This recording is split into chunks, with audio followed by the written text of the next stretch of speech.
মুক্তিযুদ্ধের বিরুদ্ধে মুক্তিযোদ্ধাদের বিরুদ্ধে কথা বলার অধিকার তাদেরকে দিয়েছে। যে মুক্তিযোদ্ধা বলল, আমি তার সাথে সম্পূর্ণ একমত যে তারা জীবনে কষ্ট করেছে। মুক্তিযোদ্ধার নাতি সে ভোট দিয়েছে মুক্তিযুদ্ধ কোটা ইউনিভার্সিটিতে, উনিও বলেন কোটা থাকবে না। তো বেটা তুই তাহলে পদে চলে আয়, পড়াশোনার দরকার নাই। তুই মুক্তিযোদ্ধার নাতি হিসেবে কোটায় ইউনিভার্সিটিতে ভর্তি হয়ে এখন বলে কোটা লাগবে না, তোকে তো ইউনিভার্সিটি থেকে বের করে দেওয়া উচিত। কোটার মাধ্যমে অযোগ্য একজন ডাক্তার নিয়োগ দিবেন, তখন ডাক্তারের হাতে রোগী মারা যাবে। যখন আপনি একজন ইঞ্জিনিয়ার, অযোগ্য ইঞ্জিনিয়ার আপনি নিয়োগ দিবেন, সে চাকরি পাবে, তখন দেশের স্থাপনা ভেঙে পড়বে। যখন অযোগ্য শিক্ষক হবে, শিক্ষার্থীরা শিক্ষা পাবে না।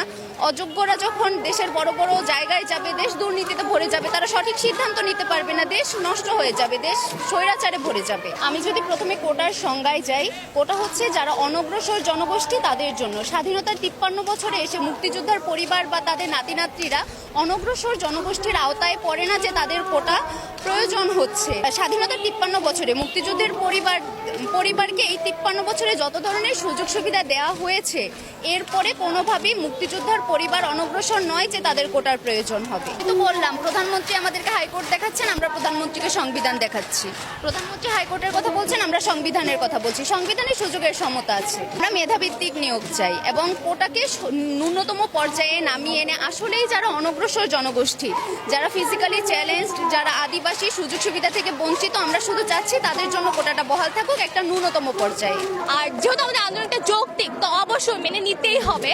আর উনি বলেছে এটা পুরোপুরি হাইকোর্টের উপরে, কিন্তু না, এটা আমরা যে নতুন কালকে আমাদের যে অনলাইন ব্রিফিংটা হয়েছে কালকে সন্ধ্যে, সেটা আপনারা দেখে থাকবেন যে আমরা কিন্তু একটা পরিপূর্ণ একটা যে আমাদের প্রস্তাবনা সেটা উপস্থাপন করেছি কালকে। তো এটা অবশ্যই সংসদে প্রধানমন্ত্রী উপস্থাপনের মাধ্যমে উনি এটা পাশ করতে পারে।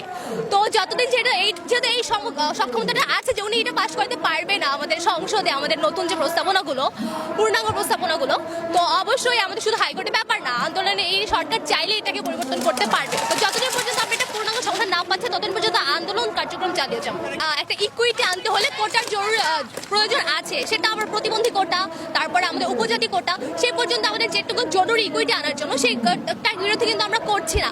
আমরা যেটা করছি সেটা হলো, হ্যাঁ, মুক্তিযোদ্ধা সন্তানের কথা ছিল, মুক্তিযোদ্ধা সন্তান পর্যন্ত সেটা ঠিক ছিল, কিন্তু তার নাতিপুতি পর্যন্ত এটা আসলে অযৌক্তিক। কারণ দেখা যাচ্ছে তার শুধু নাতিপুতি না, একজন যদি মুক্তিযোদ্ধা ফ্যামিলি বাইরে কাউকে বিয়ে করছে, তার যে সন্তানটা হচ্ছে, তো এটা মানে সন্তান পর্যন্ত ঠিক আছে, নাতিপুতি পর্যন্ত আসলে ব্যাপারটা অযৌক্তিক। আর আমরা একেবারে কোটা বিরোধিতা করছি না, কারণ একটা জাতিতে একটা ইকুইটি আনার জন্য কিন্তু আমাদের যে কোটাগুলোর প্রয়োজন, প্রতিবন্ধী কোটা, তারপরে আমাদের উপজাতি কোটা, সেই কোটাগুলো কিন্তু আমরা চাচ্ছি। তো আমরা যে 5% কোটা কিন্তু আমরা রেখেছি, তো এই 5% কোটা আমরা চাই, এর বেশি আমরা কিছু চাই না। আর আমি একজন নারী হিসেবে তো নারী কোটা বর্জন করছি, কারণ এখন যেহেতু আমাদের যে দেশের প্রধানমন্ত্রী একজন নারী, মানে স্পিকার একজন নারী, বিরোধী দলের নেত্রীগুলো যখন একজন নারী, তখন নারীর ক্ষমতায় নাই বা নারী পিছিয়ে আছে, এটা একেবারে অযৌক্তিক একটা কথা। তো সেই জন্য আমি নারী কোটা তো বর্জন করছি।